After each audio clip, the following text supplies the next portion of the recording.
Hello friends, George here, welcome back to the channel. Today we are taking a look at a new take on Ghosts and Goblins, recreated for the Commodore Plus 4. The original arcade classic first appeared in 1985 and eventually made its way to a wide range of home systems. This particular Plus 4 version was released in January 2026 and comes from an all-star group of developers: TCFS, Csabo, Unreal, Chronos, and Murphy. Names that need no introduction in the Plus 4 porting world. Back in the 80s I spent some time with the Commodore 16 version and honestly it never really clicked with me. Because of that, I'm especially curious to see how TCFS and the team have reimagined the game this time around. If you have watched my channel before or followed the Plus 4 scene at all, you already know the standard these guys set. Expectations are high and for a good reason. Ghosts and Goblins is a platformer developed and published by Capcom for arcades in 1985, and this version is very close to it. It launched a long-running and iconic franchise.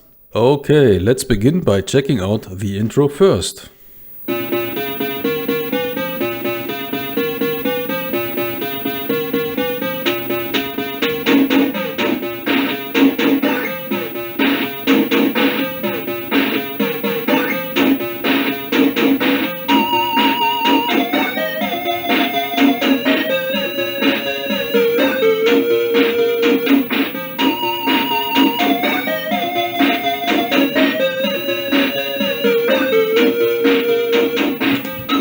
Very nice first intro in the style of the 80s and 90s.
The game comes with a trainer. You can choose unlimited lives, unlimited time, armor mode, the starting level and with which weapon you want to start. The intro picture was done by Unreal and the loader was done by Cis.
So here comes a very nice intro.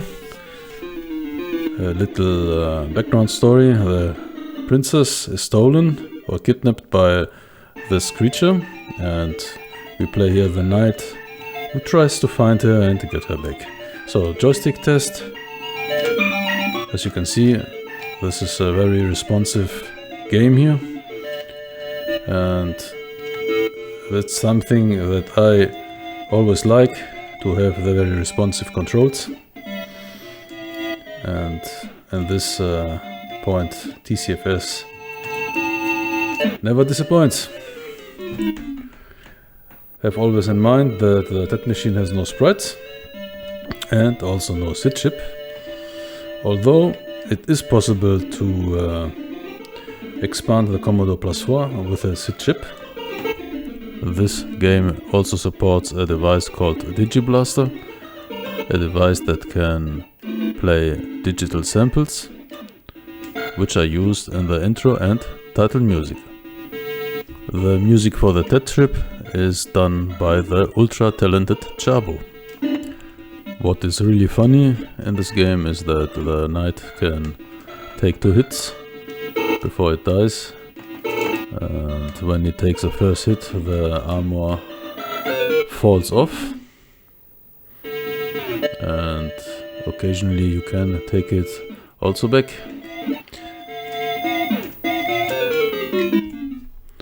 A bit of background on the original game.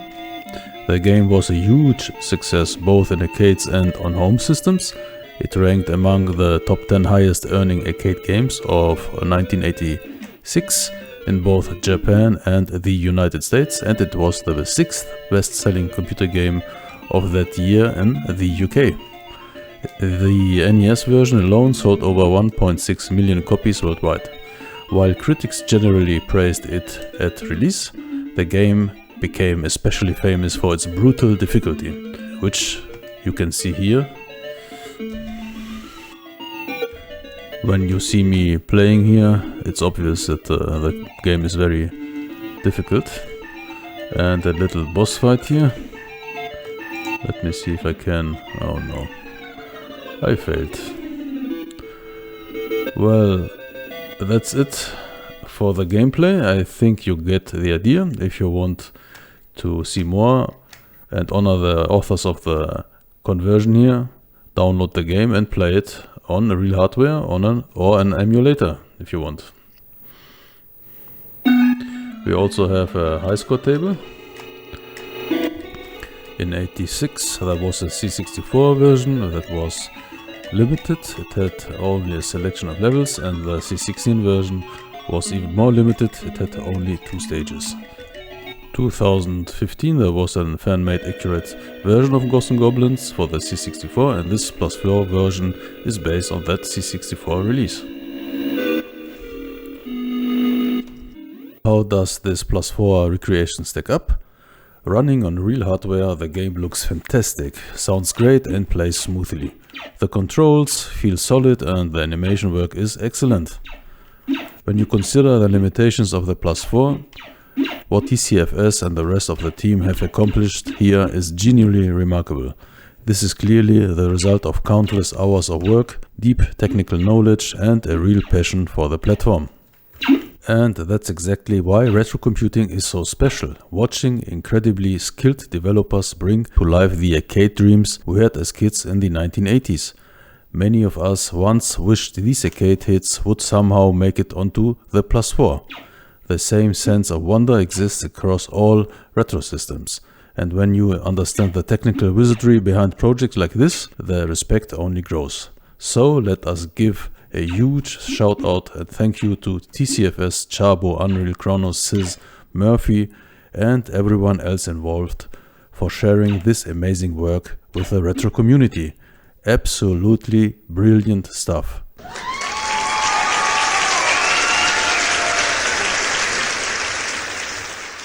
So friends, that's it for today. I hope you enjoyed watching this as much as I enjoyed putting it together. Have a great day or evening wherever you are watching from, and as always, thank you a lot for watching. I see you next time. Bye bye.